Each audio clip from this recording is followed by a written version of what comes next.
The largest reservoir in the United States just dropped to its lowest water level since it was first filled 90 years ago. Lake Mead, the reservoir behind the Hoover Dam, is now within 1.5 feet of an all-time record low, and it's still falling. 30 million people across the American Southwest depend on the Colorado River system this lake belongs to, for drinking water, for farming, for electricity. And Lake Mead isn't the only reservoir in trouble. Lake Powell, its sister, reservoir upstream, dropped so low earlier this year that federal officials took emergency action just to keep the Hoover Dam and Glen Canyon Dam producing power at all. Today, we're breaking down exactly how bad the Colorado River crisis has actually gotten, what deadpool means and why it's a real threat, and why officials admit they still don't have a solution. No guessing, no dramatizing, just the facts, the science, and the real stakes. Just how low have these reservoirs gotten? According to reporting from the Pagosa Daily Post, citing AZ Central, Lake Mead's water level reached a new record low on August 7, 2026, dropping below the previous all-time record. As of this reporting, the gap between the reservoir's current level and its historic all-time low sits at just 1.51 feet, according to American Almanac, with the overall trend line continuing to point downward. J.B. Hamby, chairman of the Colorado River Board of California, described the situation directly. It's extremely significant and extremely concerning, given that 3/4 of the Colorado River Basin's population, roughly 30 million people, are directly impacted by risks to Lake Mead specifically. Lake Powell, the other massive reservoir in the Colorado River system, sitting upstream near the Grand Canyon, has fared just as badly. According to Circle of Blue, Lake Powell was only 25% full as of late April 2026 and was projected to drop to a record low within the following 12 months. The U.S. Bureau of Reclamation's own April 24-month study projected Lake Powell could decline below 3,490 feet, the minimum level needed to continue generating hydropower by August 2026 without major intervention, according to the Bureau's official announcement. Combined storage across both reservoirs now sits at an all-time low. Why this crisis has been building for decades. This didn't happen overnight. According to the Nature Conservancy, the Colorado River Basin is now 22 years into the longest-running drought in the recorded history of the American West. Temperatures across the basin have risen faster than almost anywhere else in the continental United States, with some portions warming more than double the global average rate. That heat compounds the water crisis in several distinct ways. It accelerates evaporation directly from the reservoirs themselves. It melts mountains. Snowpack earlier in the year, so rivers run dry sooner in the season, and it dries out soil so thoroughly that rainfall gets absorbed into the ground before it can ever reach the river at all. The cumulative effect has been stark.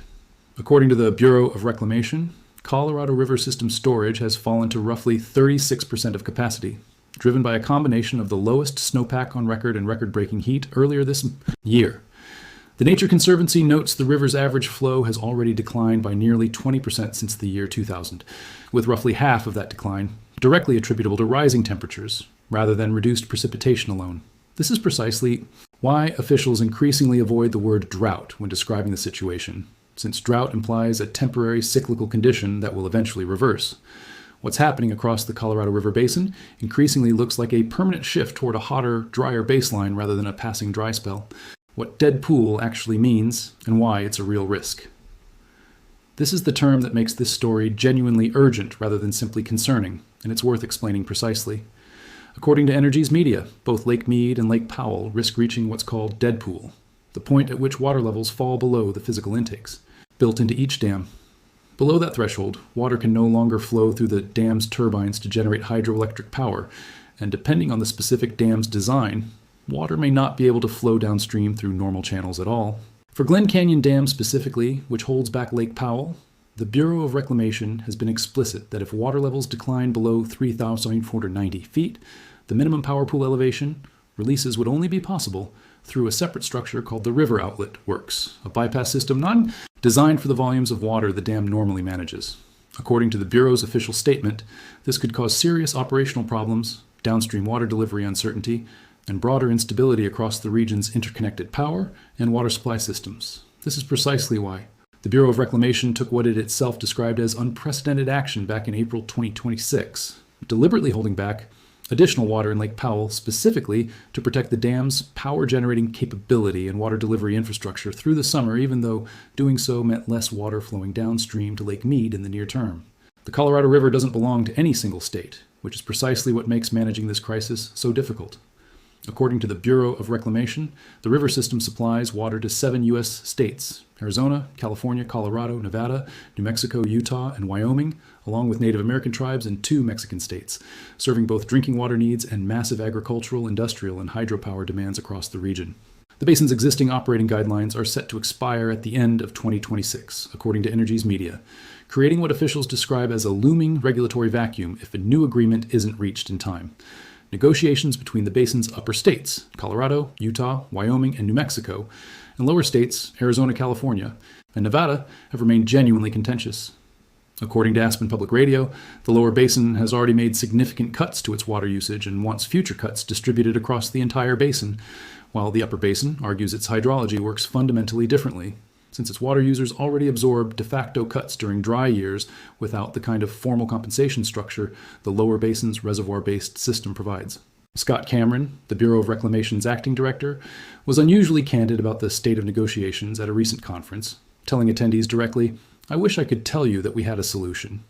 As you're obviously very painfully aware, we don't have a solution, at least not at this point." That kind of blunt admission from the federal agency responsible for managing the system reflects just how difficult reaching a 7-party agreement across state lines, tribal governments, and international boundaries has proven to be, even with reservoirs approaching historic lows in real time while negotiations continue. The consequences of this crisis extend well beyond household taps. According to the Bureau of Reclamation, reduced water levels are already affecting recreation across the basin, with boating access at upstream reservoirs reduced earlier in the season than normal rafting conditions in the Grand Canyon affected by lower flow rates, and fishing becoming more difficult as habitat and flow patterns shift. A 2026 opinion piece published via Yahoo News, written by representatives connected to the river's management, noted the Colorado River supports more than 35 million people, a trillion-dollar regional economy, millions of acres of farmland and ranchland, and 30 federally recognized tribal nations, meaning disruptions to the system's reliability touch nearly every sector of life across the American Southwest. From agriculture to energy production to the basic water security of some of the country's fastest-growing major cities, we've covered a strikingly similar dynamic on this channel before when discussing Germany's Rhine River dropping toward record-low water levels this summer, disrupting shipping and tripling transportation costs almost overnight. The underlying pattern connecting both stories is consistent: a river system that industrial economies, agriculture, and millions of people have built their infrastructure around, gradually pushed toward genuine crisis by a combination of reduced snowpack, rising temperatures, and accelerated evaporation. The Colorado River's crisis has unfolded over a much longer time scale, more than 2 decades, compared to the Rhine's more acute single-season drought, but both illustrate the same, broader vulnerability.